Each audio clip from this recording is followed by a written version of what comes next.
Lors de la conception de sa célèbre tour à Paris, Gustave Eiffel ajouta un appartement secret pour son usage personnel au sommet du monument. Ceux qui visitent aujourd'hui le 3e étage peuvent découvrir cet appartement au travers d'une petite fenêtre.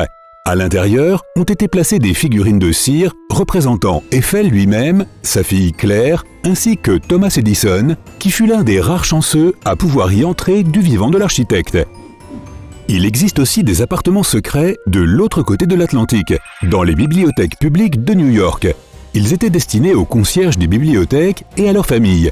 Ils habitaient, préparaient leurs repas, prenaient des douches et menaient leur vie, notamment dans le Schwarzman Building sur la 5e avenue. Ils bénéficiaient aussi d'un petit avantage. Ils pouvaient se promener dans les salles de la bibliothèque le soir. La fille du premier concierge, John Federer, y est même née. Sous le Colisée de Rome se cache tout un labyrinthe de tunnels appelé l'hypogée. À l'époque où le monument était encore une arène, les chambres des tunnels servaient à loger les gladiateurs et à abriter le matériel pour les effets spéciaux, ainsi que les cages immenses où étaient enfermés les animaux. Éléphants, léopards, panthères et ours.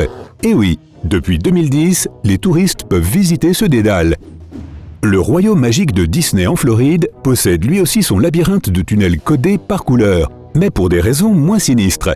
Il s'agit d'une véritable ville où les acteurs, afin de préserver la magie du lieu, s'habillent, déjeunent, répètent et se déplacent d'un pays magique à l'autre sans être vus des enfants. Pour que tout cela soit possible, les ouvriers durent extraire 8 millions de tonnes de terre afin de surélever l'ensemble du parc et construire les tunnels au niveau du sol. Si jamais tu as de la chance de visiter le sous-sol de la Maison Blanche, sous le portique nord, tu auras droit à quelques surprises. Une menuiserie s'y trouve où l'équipement et le mobilier de la Maison Blanche sont rénovés. Dans l'atelier de fleuriste, on compose et prend soin des arrangements floraux destinés aux différentes salles de la maison et aux divers événements. Il y a aussi un cabinet dentaire et un bowling à une piste. Derrière les embruns et toute l'eau des chutes du Niagara se trouve la grotte calcaire des mauvais esprits. Elle possède une histoire plutôt sinistre impliquant le célèbre explorateur français La Salle. D'après une légende, une voix lui aurait dit de quitter la région en langue iroquoise. Refusant d'obéir, le malheur s'abattit sur sa vie.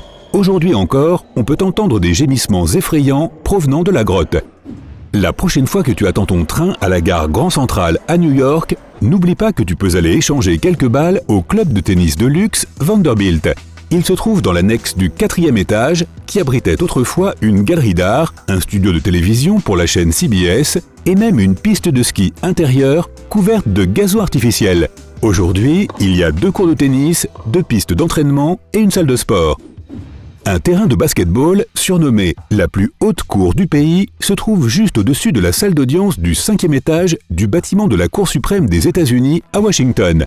Il fut utilisé par les journalistes jusqu'aux années 1940, avant d'être transformé en salle de sport. Il n'est pas ouvert au grand public, mais les greffiers, les policiers en dehors du service et les autres employés de la Cour suprême s'y rendent souvent pour jouer entre les séances. Il y a une salle des archives cachée derrière le visage du président Abraham Lincoln dans le mont Rushmore. Le sculpteur du monument, Gutzon Borglum, décida de la placer là afin que son importance symbolique ne soit jamais oubliée.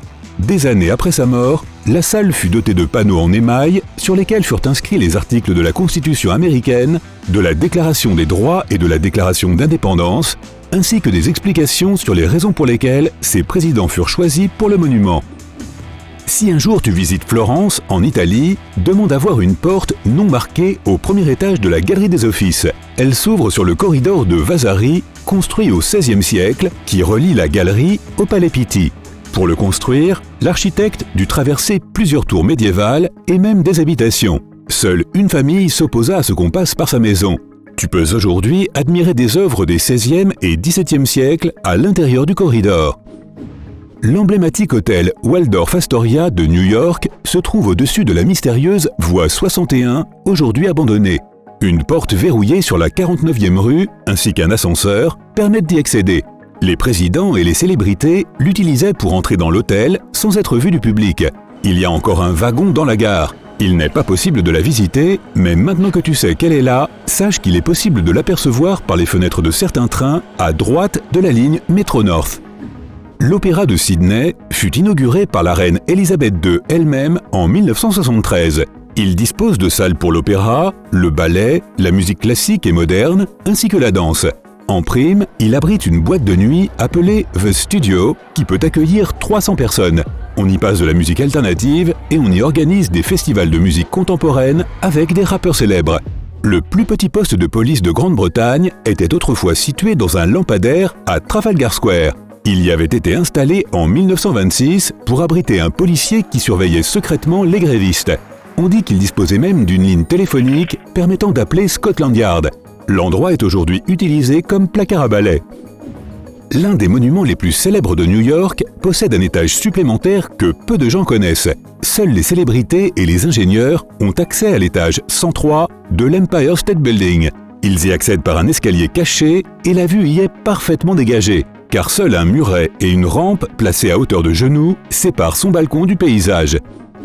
La forêt amazonienne au Brésil abrite davantage de tribus complètement déconnectées du reste du monde qu'aucun autre endroit sur Terre. Plus d'une centaine de ces peuples y vivent en s'efforçant de se défendre des regards étrangers.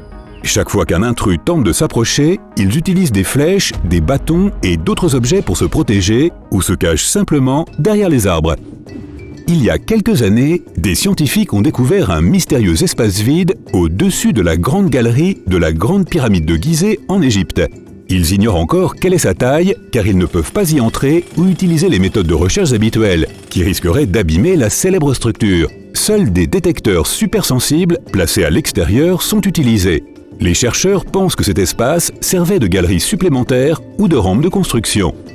Une statue géante de Léonard de Vinci accueille les visiteurs à l'aéroport de Fiumicino, près de Rome, depuis 1960. 46 ans après son inauguration, la statue était en cours de rénovation.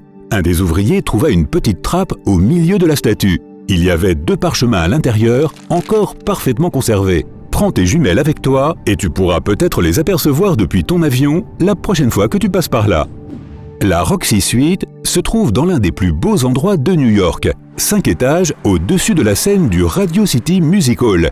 Elle fut nommée en l'honneur d'un producteur de vaudeville qui souhaitait avoir son propre appartement dans le théâtre en 1932. Tu pourras y jeter un coup d'œil au cours d'une visite de l'entrée des artistes ou la louer si tu as un peu d'argent de côté. La basilique Saint-Marc de Venise est si majestueuse vue de l'extérieur qu'on ne songe même pas à aller visiter ses sous-sols. Mais si tu le fais, tu trouveras une mystérieuse crypte du XIe siècle bien conservée. Il lui est arrivé beaucoup de choses pendant tous ces siècles et on l'a fermée à cause des inondations. Il y a encore de l'eau à l'intérieur qu'on prendrait pour un bassin en miroir. Une visite un peu difficile à organiser, mais pas impossible. Le mémorial Abraham Lincoln est installé sur un trône de marbre au-dessus d'un sous-sol de 3 étages. Les ingénieurs qui construisirent le monument se servirent de colonnes de béton pour soutenir la construction. Au moment de sa découverte, en 1975, lors de travaux de rénovation, le sous-sol s'était transformé en une véritable grotte avec des stalactites et un écosystème. On y trouva également des graffitis datant de 1914. Cette salle sera probablement transformée en espace commercial et les visiteurs pourront y voir toutes ces découvertes souterraines en toute sécurité. Si tu demandes à Google de t'indiquer la Little Compton Street, le résultat te paraîtra être une erreur. En effet, cette rue est complètement cachée sous Charing Cross Road.